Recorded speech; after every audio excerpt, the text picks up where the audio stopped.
Hey, what's happening? Appreciate you guys for tuning in. Sorry it took so long to get back to this three-part series I planned on doing, but I'm still working two full-time jobs, still working with Tattoo Billy, getting it going. We got a great guitar player coming out this Saturday for an audition, and I've been sitting in with a friend of mine's band whose bass player was injured, so I'm sitting in with them trying to help them out on Sunday, so it's been really busy. But this is part two, and this is a pretty interesting story. I used to box, and out of a place called Winton Terrace in Cincinnati, Ohio, and then I was trained by a guy named Arnold Bush, and I brought a friend of mine down there named Eric Jackson, and Eric wound up. He's a great guitar player now, and he was an actor for a while, and he met this guy named Cabbage, who was managing him, and Cabbage supposedly was associated with as a bodyguard with Tupac and a bunch of different guys. And I don't verify this stuff. I'm just telling you what somebody tells me, and it is what it is. But so he liked. I sent him our first album, had a bunch of songs, and he liked it. And he was like, "I can set you guys up." So he set us at a place up. I think it was in Tri County, Ohio, called New Dillies, and New Dillies, pretty nice little bar, And we started playing there, and it's pretty cool. We had just released an album. We developed a small fan base, and people were coming out, and they were actually singing along with the songs. So it was really cool shows, really cool shows. And we weren't making bad money. We were playing for the door, but it wasn't bad money. And then Cabbage would take a cut.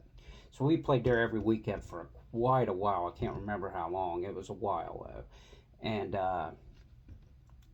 finally, Cabbage came to. He's like, I'm getting busy with other people that I'm working with, and I can't do this anymore. So we're like, well, that's cool. So the last night there, Gary, he's passed away now, but he's really like the original lead guitar player of Tattoo Billy. Great, great player, Gary Little. But he dropped his pick. He'd been drinking. It took him like 5 minutes to pick it up, and he was like, "Hey, the bartender, I think doused me.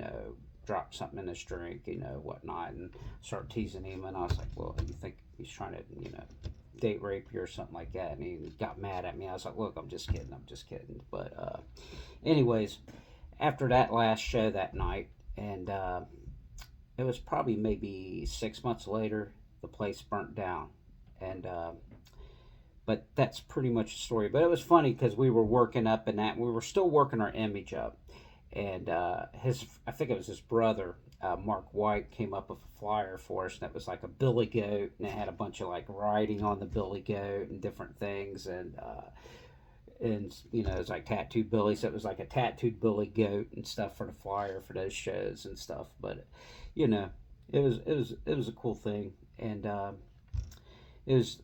But that's pretty much it. So we played that place, and that place burnt down. But if you can, I appreciate all you guys that have subscribed, and I appreciate your guys' support, especially on the Frisky Whiskey video. It's up to like 155,000 views or something like that, and I appreciate that. I really do.